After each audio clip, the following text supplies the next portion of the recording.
Good morning, everyone. By a show of hands, how many people in the room under the age of 25? Amazing. So about 95% of us in this room under age 25. So I'm 22 now. The host rightly showed you and told you that I started business when I was age 12. And over the last 10 years, I've learned a few things, and I've also run away from a few things. So the title of my talk today is Dreams and Obstacles. I suppose a great place to start in sharing my story, because we're here to tell stories, right? A great place to start is I was a kid who, aged 10, 11, 12, used to dream vividly about what I wanted to do.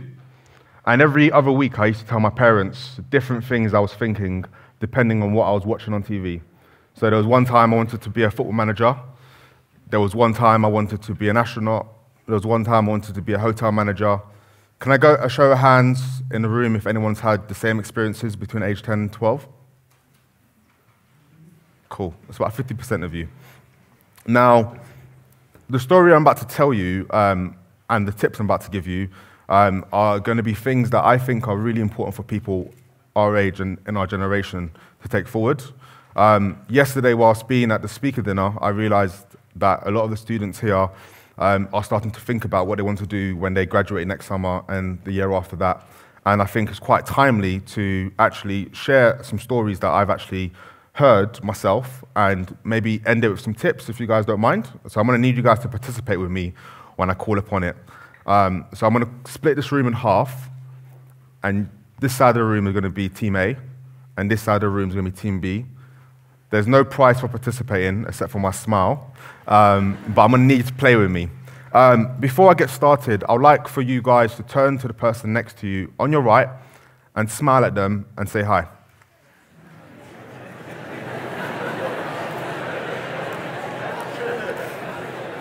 Great.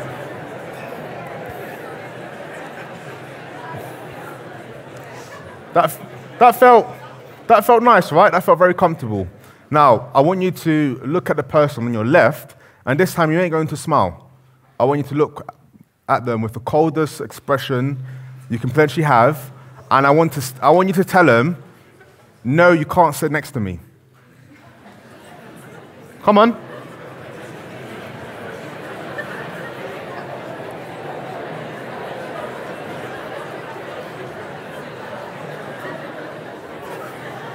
Ready? All right. Now, I don't know how that felt for some of you guys in the room, but for me, those two emotions that I just made you guys give out to the person on the right and the person on the left were things that I had to deal with a lot between the age of 12 and 14. And depending on where you are from and depending on what kind of parenting you had, how you react to someone telling you, no, you can't sit next to them, and no, you can't come into this establishment, plays a massive part as to whether you go and ascertain your dream. And when someone does give you a big smile, especially in the day and age we live today, you start to wonder whether they actually mean it genuinely or whether they want something. Now, I'm a young person who grew up in East London. Obviously, we're in Switzerland today. But in East London, my parents had emigrated in their 30s. My mum was 30 and my dad was 33 when they both had me. They weren't Londoners or British by any means. And when I grew up, I actually learned to speak the language French before I spoke the language English. So going into school, one of the first obstacles I faced quite clearly, age 2, 3, 4 years old, was speech therapy. I used to stutter when I spoke English, and that was a massive barrier to me being able to communicate with my other friends in class, even though I was born in the country. And growing up now, I've realized that there's many first-generation children whose parents had emigrated into the country who hadn't had the opportunity to actually mingle with kids their own age from the local neighborhood. And when they enter the school establishment, there's normally this barrier that they get faced with. And the way I overcame it was by speaking really fast. If I started to speak the way I normally speak, you guys might not be able to understand me because my English can be quite fast, like right now. But that was something that really played up with me when I was a young person, and it often led to me being in trouble because I'll be in class and I couldn't understand what the teacher was saying at times, or I wanted to try to be cool and started to play games, and it wasn't the time to play games, and not understanding where you are and how to communicate was a barrier for me, and I know it's been a barrier for many people that I've been around. Moving forward 10 years, so from age 2 to age 12, by the time I was in the second year of secondary school, I had been excluded from my class over 40 times in one academic year. Now, I hear a couple of gasps. Being excluded 40 times in an academic year is not a fun feat at all. It is something that disturbs your progress, it disturbs your attitude and your aptitude to learn, and it definitely disturbs your ability to reach those dreams, especially for me, who kept on having these wild dreams that were just not attainable if I wasn't in class to move it forward. It wasn't until I sat down and I was excluded from class for 3 months and put in a detention center, and I was left to my own devices to read books, that I realized that if I kept going the way I was going, there was going to be no end in sight for me in actually achieving the dreams I wanted to achieve. Being in such an environment is something that many naughty kids across Europe, across the world, have probably faced. Can I get a whoop whoop or a show of hands for people who've ever been naughty in this room? Yeah, we've got some people there, some people there. That's not a good thing, guys. However, this is a reality that many teenagers face when they sometimes don't have the right role models in their environment. I was the first child, so I didn't have a big brother or big sister to tell me, BJ, get in line. You need to fix up. Oftentimes, when I got in trouble and I went back home to my parents and they'll tell me off, I knew the moment where I messed up, but I couldn't obviously fix that because I'd already made a mistake. But being able to sit at home and watch TV shows and read books whilst on detention, I had an epiphany, age 12, which is quite weird, but it maybe was my greatest dream at the time. And the epiphany was, if I kept going the way I was going to end up in only 1 or 2 places, either dead or in prison. London in 2007, when I was age 12, was the first time that knife crime became a reality. By knife crime, I mean we're talking about young men, mainly BME, so black minorities and Asian minorities, stabbing each other at school in the area based on the area code that they're from. I luckily wasn't allowed in class, so I didn't get involved in any arguments at the time that led to me being involved in that. But by the time I was integrated back into class, I already had over 5 cases of friends who had been stabbed and over 4 friends who'd been indicted to go and serve junior sentences. That's a reality shock. Being age 12 and realizing that it's not a game no more. You don't come to school to sit down, laugh, and make jokes. You actually have to be serious. That was something that really hit me, and I understood at that point that I needed to pick a dream of mine, one of these dreams I kept having, and make it a reality. The dream I chose to choose and to follow was being a businessman.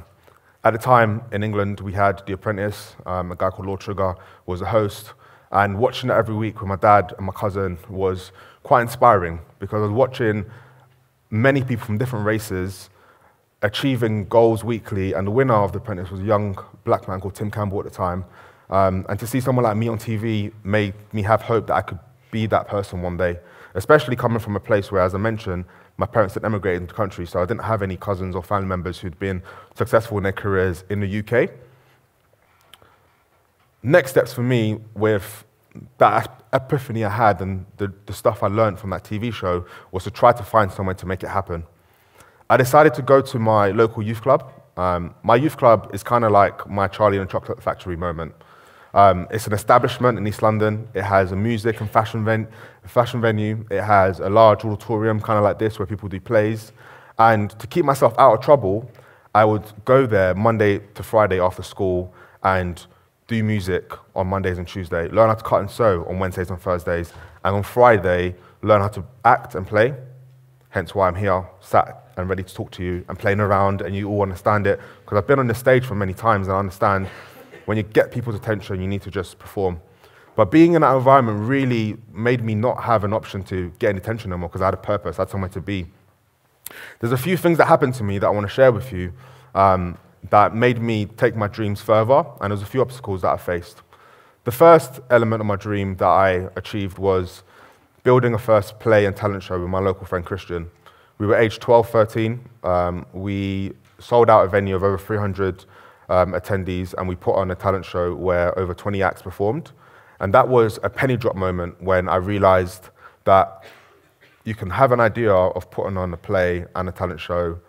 You have to then organize the team. You have to then put a plan together, get permission, make sure the event runs correct, have merchandise in place, and then turn up on the actual day, kind of like how your peers are doing today in running this event, and actually deliver.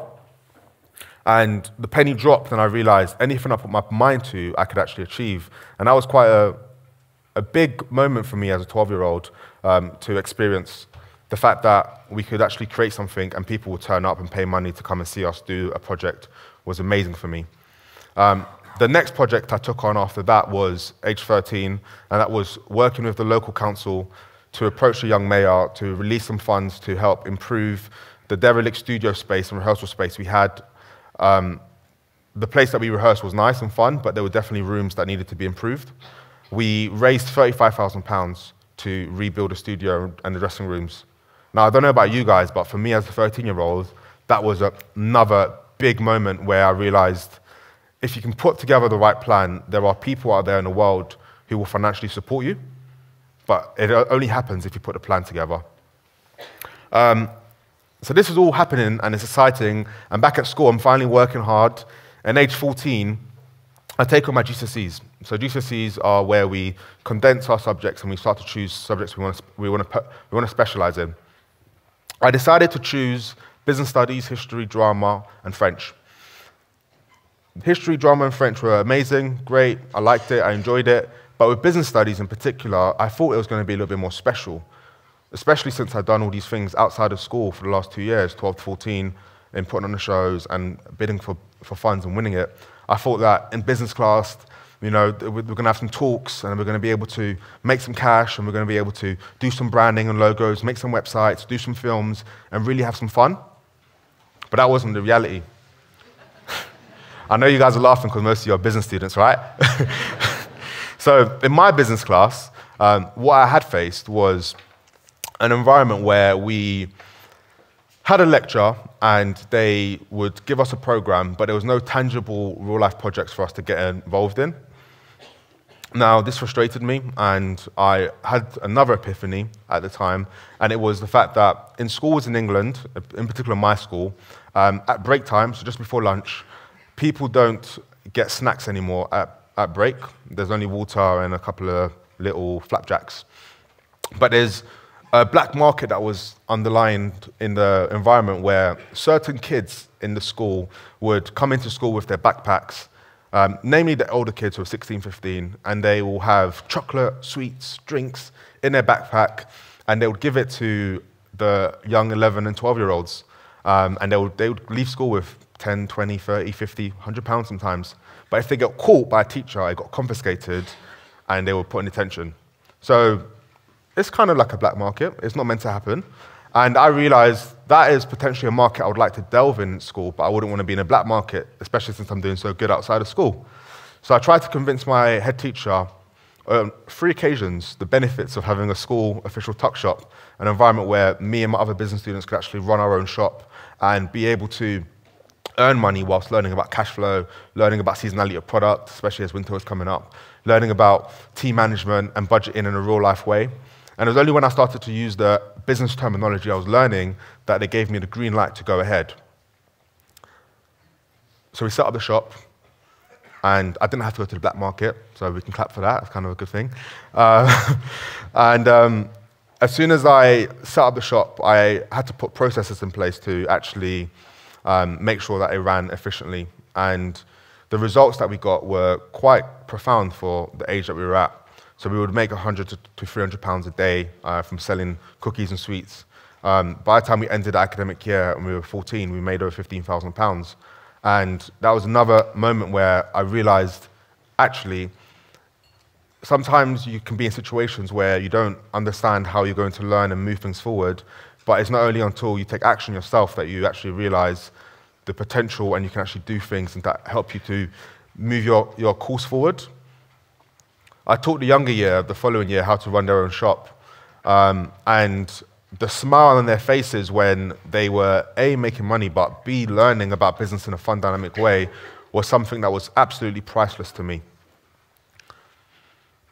By the time I reached 18, I decided to have grown that shop project into a national franchise. And at 18, I had worked with over 5,000 students in over 100 schools and taught them all how to run their own shops as a way to learn about business in a more dynamic way. Now, age 22, the last 4 years, I've done a multitude of things that have gone away from the tuck shop experience.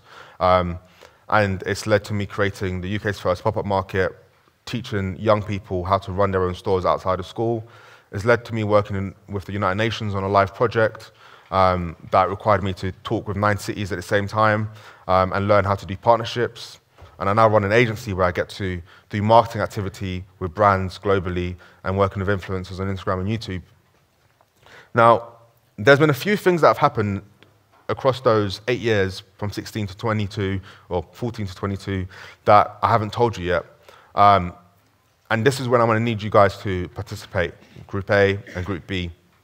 Now, I realize that there's a few things you can do when you're operating in fields and you're a young person. The first thing you're going to come up against is the obstacle of not being taken seriously. I'm sure a lot of us in the room have probably read or seen the videos that's gone viral that were a generation of entitled young people. We're a generation of people who expect everything now. We're Instagram generation. We want to be seen and not do the hard work. I know that I'm not an anomaly. I know that there are other young people who've done amazing work just like myself. And I felt, in particular with doing this talk, especially as the room's full of business students, what would the gems from my business journey be that would actually enable you next summer and moving forward to actually move forward with the right progress? And what I have actually brought this down to is 2 things.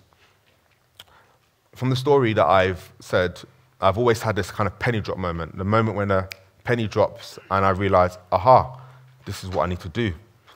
And sometimes a penny drops and I don't push forward with it, and it's like, oh, Bejay, you should have done that, you know? And there's a few things I want to share with you that sit in both sides. Now, from A side, I want you guys to do R. Can we try R? R. And B, can I get ooh? So, when I started my businesses and I've done projects and I haven't researched and I've gone to present and I've made a mistake, I realized that it was a. However, when I have prepared and I've been on point and I've made a plan, I've had a, and I've smashed what I've tried to do. There's been times when I've tried to hire people who are my friends and I haven't set the boundaries because I think they're going to do whatever they want to do, and I've had a. However, when I plan and I make the right steps and hire the right talent, I have a. So I'm Bejay, and I think you guys can do what I'm going to do. I'm wishing you guys the best of luck next summer when you graduate and the following year. And I hope I've been able to inspire one of you guys with the stories of how to make it happen. The main thing I want to say is that moment when the penny drops and whatever you're trying to do, just make sure you make a plan, take baby steps, keep consistent, because that's the most important thing I've learned. And understand that no one's out here to hurt you, and you're the only champion for yourself, and the momentum will build as you build. Thank you.